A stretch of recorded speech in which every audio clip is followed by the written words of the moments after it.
आज पुन्हा मला उशिरा झाला घरी येण्यासाठी ऑफिसमधून. पण मग आल्यानंतर थोडंसं एवढं काही जेवण बनवायचं नव्हतं, फक्त भात लावलं, थोडंसं रस्साभाजी होती सकाळची आणि भाकरी. मग बस थोडंसं भात लावलं छोट्या टोपामध्ये. आणि इथे माझा अवतार बघू शकता. एवढं कामाचं लोड एवढं आहे ना की एकदम थकल्यासारखं होतं. त्याच्यानंतर माझ्या मुलीचा आता वाढदिवस आहे. मग मला असं वेळ तर मिळतच नाही मला काही कामं करायला, म्हणून थोडं जसं टाईम थोडं भेटते मला तसं मी करत जाते. आता हे माझ्या डोरच्या बाहेर वगैरे ते लटकन होत्या आपल्या माळा होत्या, म्हटलं त्या वॉश करून टाकते. की थोडं जसं टाईम मिळेल तसं थोडं करत राहायचं. कारण की एवढं काही मला वेळ मिळत नाही. परत मला बड्डेच्या दिवशी पण मला सुट्टी घेऊ शकत नाही. त्याच्यानंतर मग ते वॉश करून झाल्यानंतर माझी एक फ्रेंडचा आज बड्डे होतं. खालीच फर्स्ट फ्लोअरवरच तिचं होतं. मग तिथे खाली गेलो सेलिब्रेट करायला.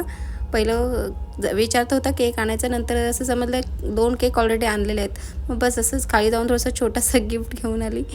इथे माझे मिस्टर पण आले होते आणि मलाच माहीत नाही. जेव्हा मी कॅमेरा फिरवलं तेव्हा मला समजलं की मागे आलेत ते, कारण की ते अचानक आले, माझ्याबरोबर नव्हते आले.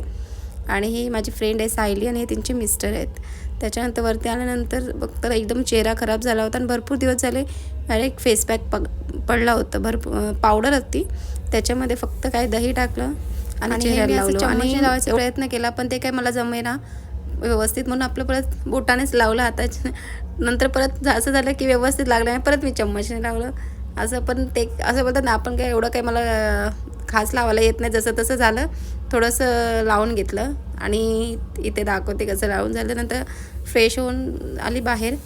बस आजचा ब्लॉग एवढाच. मिनी ब्लॉग मला कसा वाटला नक्की सांगा. सबस्क्राईब करायला विसरू नका.